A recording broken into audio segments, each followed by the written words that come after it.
नमस्कार. ते तसे का वागतात?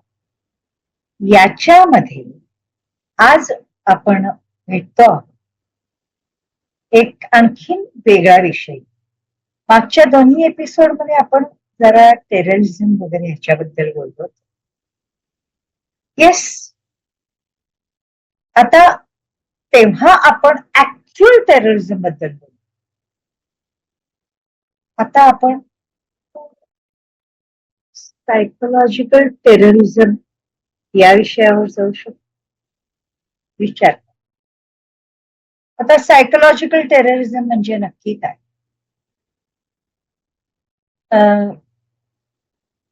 सामान्यतः लोकांना लक्षात नाही येणार किंवा लोक ज्याचा विचार नाही करू शकत अशी ही गोष्ट, ते म्हणजे मानसिक दृष्ट्या लोकांना कॅप्चर करून त्यांना स्वतःच्या पद्धतीत वागायला लावणं.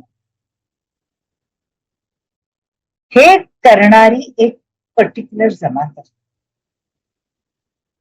जमात अशासाठी म्हणते की त्या जमातीत अगदी राईट फ्रॉम सेल्समन पासून ते तथाकथित आध्यात्मिक गुरूंपर्यंत भरपूर वेगळ्या वेगळ्या लेवलवरची स्तरांवरची माणसं आपल्याला सापडतात. बरं, आता यांना मी सायकोलॉजिकल टेररिझम का म्हणते? विचार करा. तर याचं कारण या लोकांमध्ये एक जबरदस्त क्षमता असते की समोरच्याच्या मनात कुठल्या ना कुठल्या प्रकारची भीती निर्माण करायची आणि त्याच्यानंतर त्या भीतीचा फायदा घेऊन स्वतःचा फायदा करू. मग ही भीती कधी कधी आध्यात्मिक दृष्ट्या माझ्या वागण्यात माझं पुण्य कमी होईल, माझी पाप वाढतील अशी असू शकते, किंवा माझी प्रकृती खराब होईल, माझा आजार होतील अशी असू शकते, किंवा माझं आर्थिक नुकसान होईल आणि त्याच्यामुळे माझा खूप लॉस होईल अशी असू शकते. काही आता हे स्टेटमेंट करताना I would definitely say one. जेव्हा मी सर्वात प्रथम ऐकलं होतं कि दुनिया में सबसे ज्यादा बिकने वाली चीज घर होती, तेव्हा माझा त्याच्यावर विश्वास बसला नव्हता. मला वाटतं आत्ता हे ऐकताना तुमच्यापैकी बऱ्याच लोकांचा विश्वास नाही बसला, आणि नाही बसला तर त्याच्यात काहीही गैर नाही.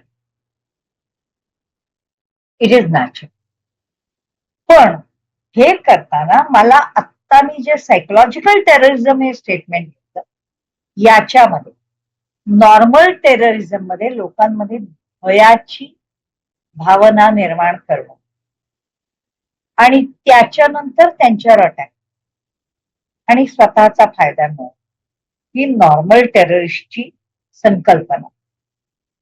सायकोलॉजिकल टेररिस्ट हे अशाच प्रकारे समोरचा, म्हणजे ते नॉर्मल टेररिस्ट एक ग्रुपच्या वर अटॅक करतात, हे टेररिस्ट एक एक इंडिव्हिज्युअल बघून अटॅक करताना किंवा कधी कधी ग्रुपवर पण करतात, पण जनरली इंडिव्हिज्युअल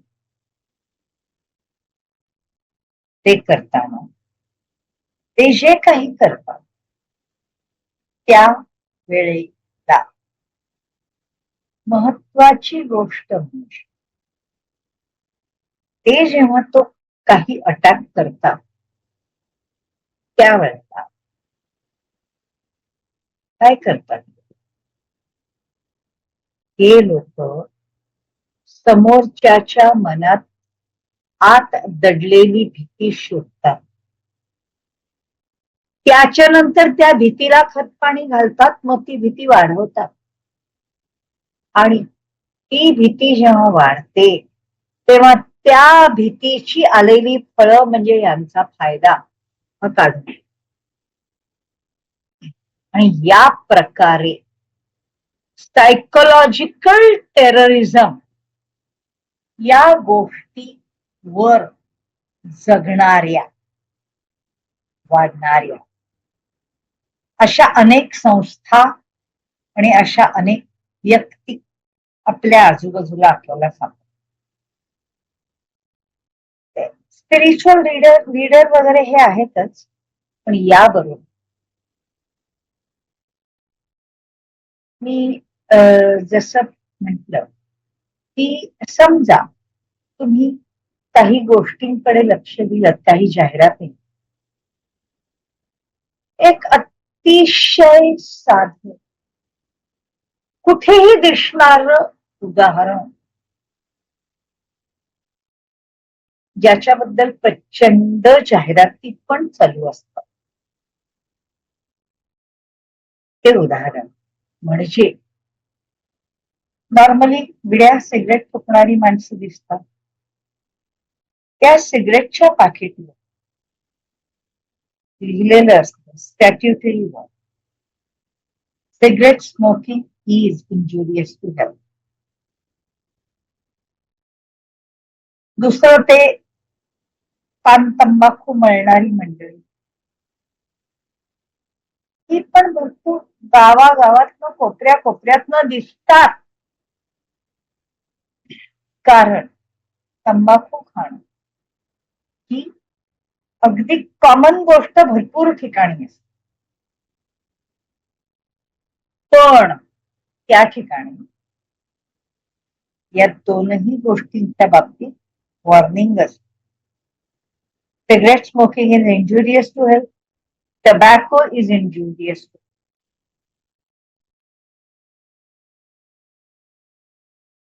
आता या गोष्टी पाहून यांच्या जाहिरातींबरोबर ती दिसते हे पाहिल्यावर जो प्रश्न माझ्या मनात येईल तो तुमच्याही मनात येईल आणि तो 5 वर्षाच्या मुलाच्याही मनात, की बाबा रे, जी गोष्ट तुमच्या शरीराला धोकादायक आहे ती गोष्ट का विकता, का मॅन्युफॅक्चर करता? पण नाही, ती आम्ही मॅन्युफॅक्चर करणार आम्हाला टॅक्स, ती आम्ही विकणार कारण आम्हाला टॅक्स. पण तुम्हाला भीती दाखवणार, कारण तुम्हाला भीती दाखवल्यानंतर त्या भीतीमुळे तुम्ही आजारी पडाल, मग तुमच्या आजाराकरता तुम्ही आणखीन औषधं घ्याल आणि त्या औषधांमुळे आम्हाला आणखीन टॅक्स आणि फायदा. याला म्हणतात सायकोलॉजिकल टेररिझम. लोक असे का वागतात, हे करणारे लोक असे का वागतात, हे करणारे लोक असे वागण्याचं एक फार महत्वाचं कारण म्हणजे या लोकांना असं करण्यामुळे एक आत्मिक समाधान मिळतं की आम्ही लोकांना हवं तसं झुकवू शकतो, वाकवू शकतो. एक माझा साधा प्रश्न, या लोकांना फक्त एवढं आत्मिक समाधान दिल्याने काय मिळणार? त्यांना हवं ते मिळणार, नक्कीच मिळणार. विषय काय की या लोकांना त्यांचं आत्मिक समाधान मिळण्याने सामान्य माणसाचं काय फायदा नुकसान होत, तर सामान्य माणसाचा फायदा काहीच होत नाही, नुकसान होत. नुकसान अशासाठी होतं की सवयी लावून घेतलेले आहेत ना. तर आमच्यासारखे लोक जे अध्यात्मात पोचलेले आहेत वगैरे वगैरे, आम्ही लोकांना सांगतो आयुष्यात काही पण करा बाबा, फक्त आणि फक्त सवयीची सवय ठेवू का.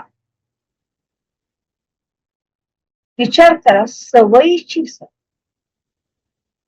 नसावी. सिंपल. मग तुम्ही काही पण करा. कारण बऱ्याच वेळेला सकाळी ब्रश करणं ही पण आपली सवय असते. समजा एखाद्या दिवशी तुम्ही ट्रॅव्हल करताय, तुम्हाला ब्रश नाही करता आला, तुमच्या घशाखाली चहा उतरत नाही, कारण तुम्हाला सवयीची सवय लागलेली. मी सांगते, सवयीची सवय घेतात. असो, हा जो विषय आहे, या पद्धतीत आपण सगळ्या सवयींमधनं बाहेर निघायचा प्रयत्न.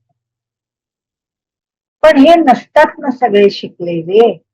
त्याच्यामुळे गुटखा झालं, स्मोकिंग झालं, दारू झाली, अशा सगळ्या सवयी